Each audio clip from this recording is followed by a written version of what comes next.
पेड़ चला रहे सर। ये प्रोजेक्ट भी सर जनाब की वजह से एक स्टार्ट हुआ है। और R&B से मैं गुजारिश करता हूँ, पिछले 6 महीने से इनसे DPR नहीं बन सकी। मैं इस वक्त भी बता रहा हूँ कि ये वादे एक काबीना के वजीर जनाब अब्दुल गनी मलिक साहब,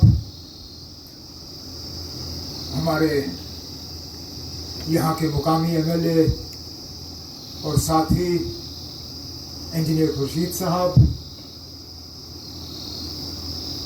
ADDC रियासी, यहाँ पे उनके साथ आए हुए बाकी सिविल इंतज़ामिया के अफसरान, पुलिस के अफसरान, यहाँ पे मौजूद भाइयों बहनों बुजुर्गों, आप सबको मेरे तरफ से आदाब और अस्सलाम वालेकुम।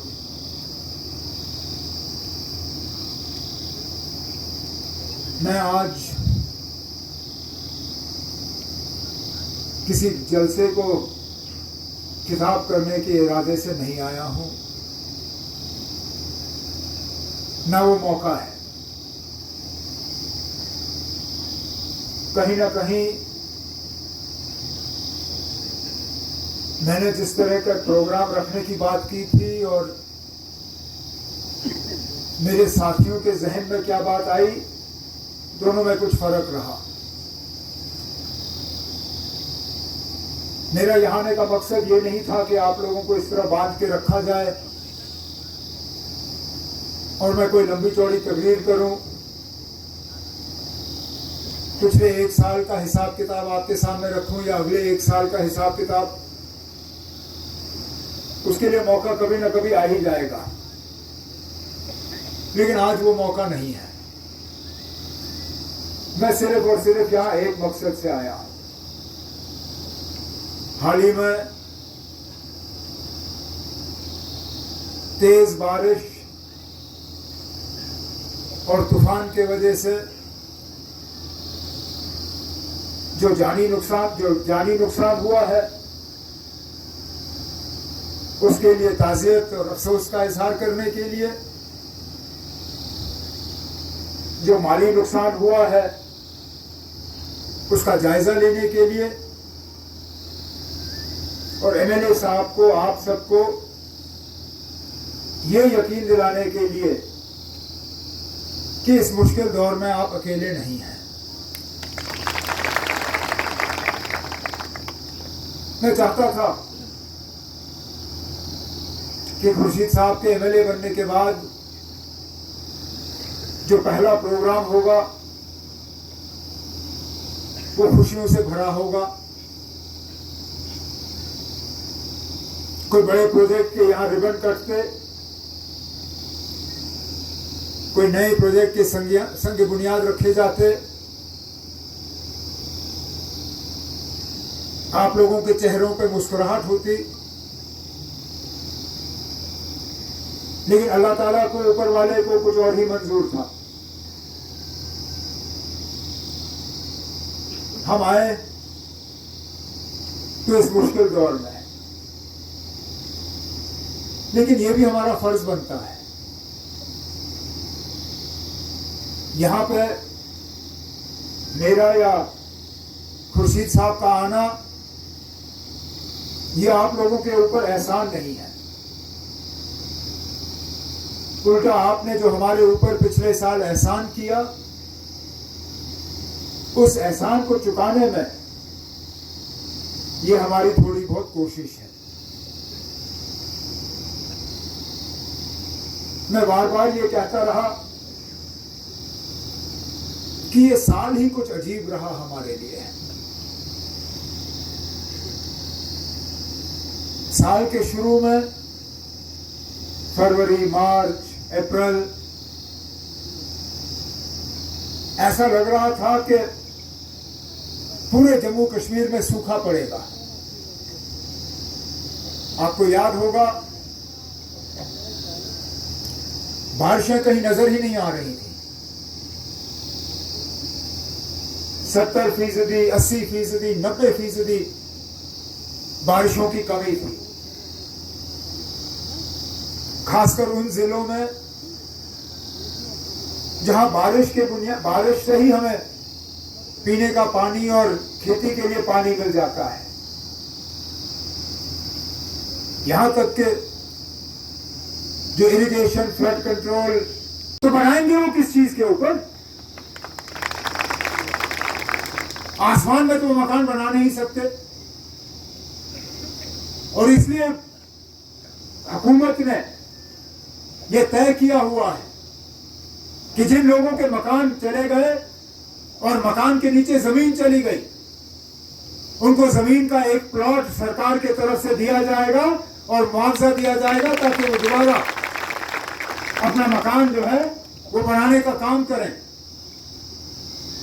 बेशक फौरी तौर आप पूरा मकान बना नहीं पाओगे, लेकिन जिस तरह हमारे एक साथी ने कहा, टेंट परमानेंट इलाज नहीं है, पंचायत घर परमानेंट इलाज नहीं है, स्कूल परमानेंट इलाज नहीं है। बिल्कुल सही कहा आपने। इस गलतफहमी में मत रहिए कि हमने आपको टेंट दे दिया और हमारा काम हो गया, हमने आपको पंचायत घर में रखा तो हमने अपना काम कर लिया, हमने आपको स्कूल में रखा तो हमारी जिम्मेदारी खत्म। बिल्कुल नहीं।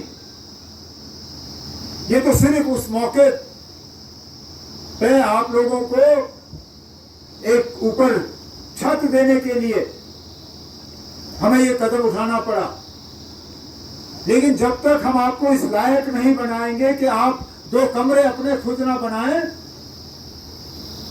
और पक्का मकान जो है दोबारा कायम ना करें, तब तक हमारी जिम्मेदारी जो है पूरी नहीं होगी। ये हमारी जिम्मेदारी है। तो हमें परमानेंट आपके इस मसले का हल करना होगा। उसके साथ साथ जो सरकारी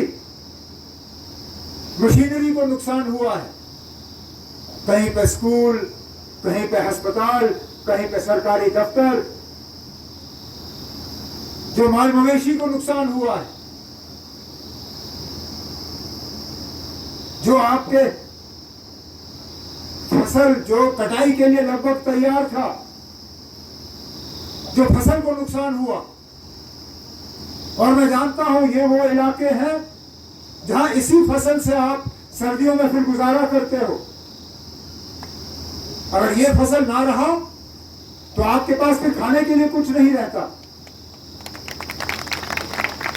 तो मेरी हुकूमत की जिम्मेदारी बनती है कि जहां आपके फसल को नुकसान हुआ है वहां उस नुकसान का हम आपको मुआवजा दें, और उसके साथ साथ आने वाले कुछ महीनों के लिए आपके कुछ राशन में भी हम मदद करें, ताकि भूख से किसी को जो है कोई नुकसान हो या कोई परेशानी ना हो।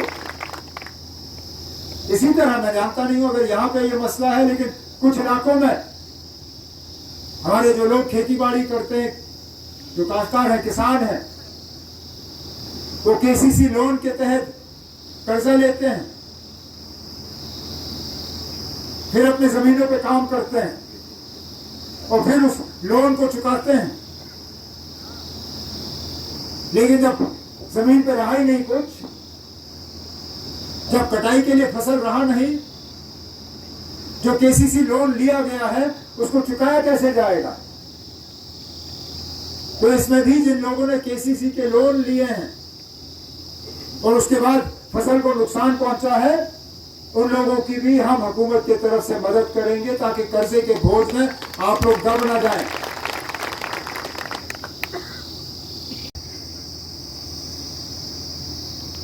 जब बारिशें आई तो इतनी बारिश आई कि कठुआ से लेके कुपवाड़ा तक जगह जगह नुकसान हुआ,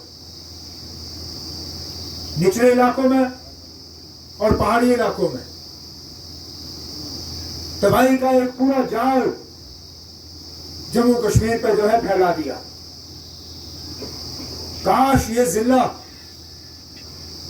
या तो इससे बच जाता या यहीं तक ये हालात जो है ये रहते, लेकिन बदकिस्मती से शायद ही कोई ऐसा इलाका है जहां बादल के फटने से सैलाब के आने से या तेज बारिशों की वजह से नुकसान नहीं हुआ। 350 के आसपास हमारे पुल छोटे बड़े वो पूरी तरह से तहस नहस हुए। या तो पुल बह गया या पुल के दाएं बाएं जो उस पुल को सड़क के साथ जोड़ने के लिए जो बनता है वो गायब हो गए। हजारों किलोमीटर हमारी अपनी सड़कें, पीडब्ल्यूडी, पीएमजीएसवाई, वो खुद आपने अपने इलाकों में देखा होगा, पूरी सड़क जो है वो गायब हो गई। और सही कहा हमारे एक साथी ने यहां पे, कहीं हमारे प्लान बनाने में भी कोई कोताही रही होगी, कोई कमी रही होगी, कोई कमजोरी रही होगी। क्योंकि जगह जगह मैंने ये देखा है जहां पहाड़ फिसल गए हैं, जहां पहाड़ नीचे आए हैं, वो सारा वहां पे हुआ है जहां सड़क बनाने के लिए हमने पहाड़ की कटाई की है। चाहे रामबन हो, उधमपुर हो, पुंछ हो, रजौरी हो। अभी अभी मैं कठुआ से आ रहा हूं, बनी बसोली, या यहां पे जहां स्लाइड आया है वहीं पे आया है जहां पे हमने पहाड़ जो है सड़क बनाने के लिए काटे हैं। और नतीजा ये रहा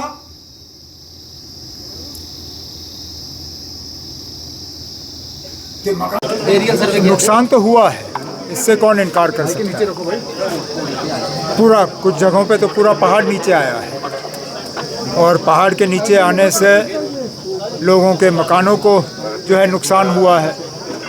कुछ ऐसी जगह हैं जहां पूरे मकान के मकान ही बह गए हैं और जहां मकान ठीक रहे वहाँ इन लोगों की जो एग्रीकल्चरल लैंड है उसको नुकसान हुआ है।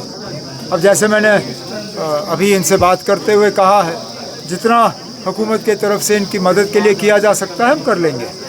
सर ले में काफी हालात काफी खराब हैं, हालात खराब और अफसोस है, कीमती जानें वहाँ गई हैं, कई लोग ज़ख्मी हुए हैं। मैं तो सिर्फ उन्हें अपील करूंगा कि कानून को अपने हाथ में ना लिया जाए। सर केसीसी बाकी एक ना मुझे बात खत्म करने दीजिए। जी सर बोलिए सर। कानून अपने हाथ में ना लें, उनको जो है अमन का जो है रास्ता इख्तियार करना चाहिए और गवर्नमेंट ऑफ इंडिया को उनकी जो जायज़ डिमांड हैं उन पे जो है गौर करना चाहिए। इतनी हम यहाँ से बात कर सकते हैं। हम तो चाहेंगे कि करगिल और लेह में जो है अमन बना रहे, भाईचारा बना रहे और उन्होंने यूटी की मांग की थी, यूटी उन्हें मिला।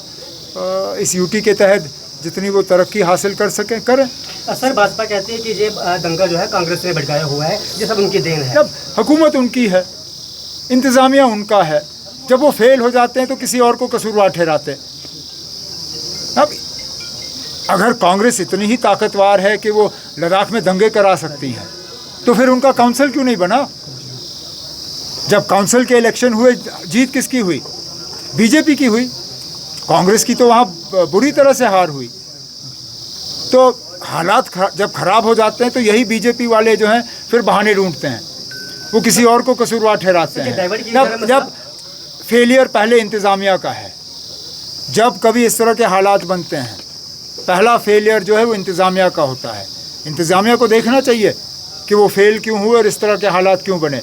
इस तरह दूसरों को इसके लिए कसूरवार ठहराने से कुछ नहीं होता। सर फारूक साहब और सज्जाद किचलू साहब राज्यसभा जा रहे हैं, कुछ ऐसी भी खबरें निकल के सामने आई थी। अब आप लोग तो कोई भी खबर बनाइए ना, आप जिसके नाम डालना चाहते हैं डाल दीजिए, बाकी पार्टी फैसला करेगी। जहाँ तक मैं जानता हूँ अभी तक नेशनल कॉन्फ्रेंस में इस तरह की कोई बात हुई नहीं है कि मैंडेट किसको देना है। 4 सीटें हैं, अब 4 सीटों पे हम कितने लड़ेंगे और बाकियों को कितने सीटों पे हम लड़वाएंगे वो हम फैसला करेंगे।